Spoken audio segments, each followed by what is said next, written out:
Hello, my name is Jackie Kossoff, and welcome to step 2 of the 4 steps to profitable Facebook ads training. So if you have not already watched step 1, I highly encourage you to go back, find step 1, and watch these videos in order, because this training series is literally, it's going in order, not just in terms of these 4 steps, but it's also in terms of how you actually set up a Facebook ad campaign. So setting up your audience, knowing your audience comes before the copy and content that converts. So let us dive in to the visual content to start with. Okay, so I'm talking about images, video, carousel images, and slideshows.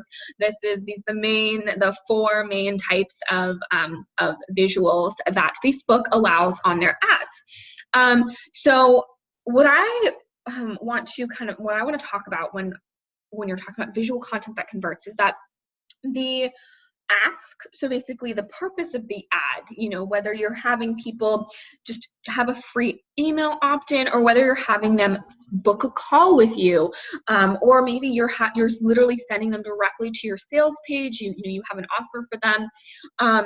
The level of the offer, the level of the ask is going to basically dictate what kind of visual you want to use. So for instance, the lower the ask, the lower the visual rating. So in terms of visual ratings, I'm going to give you my rating system here. Okay, so a single image is 1, carousel ad is 2, slideshow is 3, and video is 4. Okay, so if you have a lower level ask, so like free offer, something like that, a free opt-in, you want people on your email list, having a single image is totally fine, like that's probably going to work great for you. But if you have something where you're literally asking people to sign up for a call with you, or you're sending them to your a group program page, or like just some kind of offer where you're asking, potentially you're asking for money kind of right up front, or you're asking them to sign up, you're asking them to commit something, then you're going to want a video. So it kind of just depends on the level of your ask in terms of the level that your visual needs to be.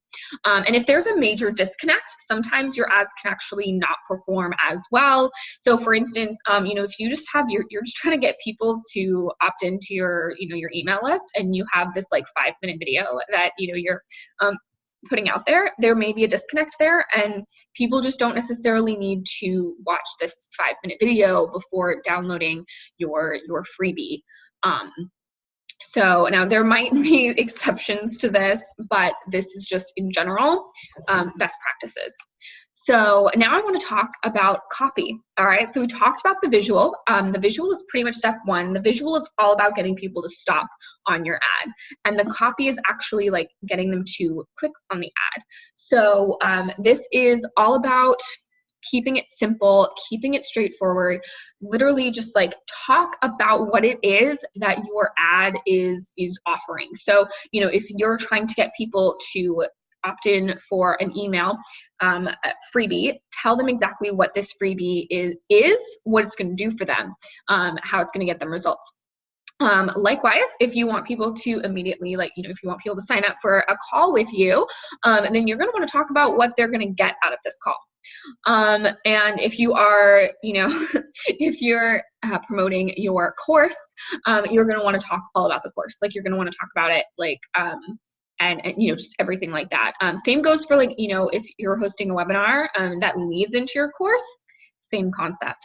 But you want to keep it simple. You want to keep it straightforward, unless you've kind of reached influencer status. You have millions of followers on Facebook and Instagram, and that that these people are going to want content from you. So really just depends.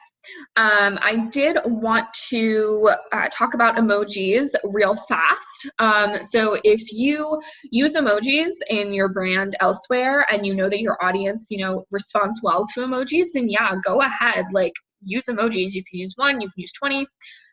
whatever it is that you feel is consistent with your brand voice and imaging.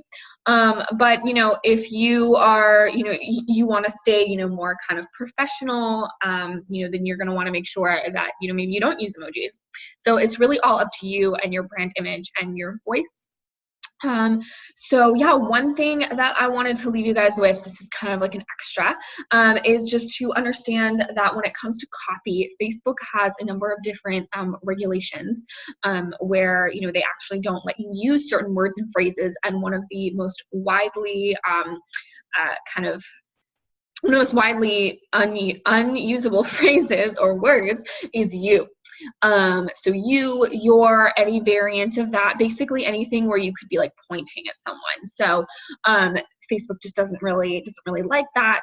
There is a method to their madness, however, because just in general, content, sales pages, landing pages that do not rely on the term you, your, things like that, actually do convert better. So it is to help you become a better advertiser and, you know, just use your creative juices to create the copy that will convert. So thank you so much for tuning in, and be sure to watch number 3, which will be coming at you shortly. Step 3 is all about the call to action. So all right, I'll see you next time.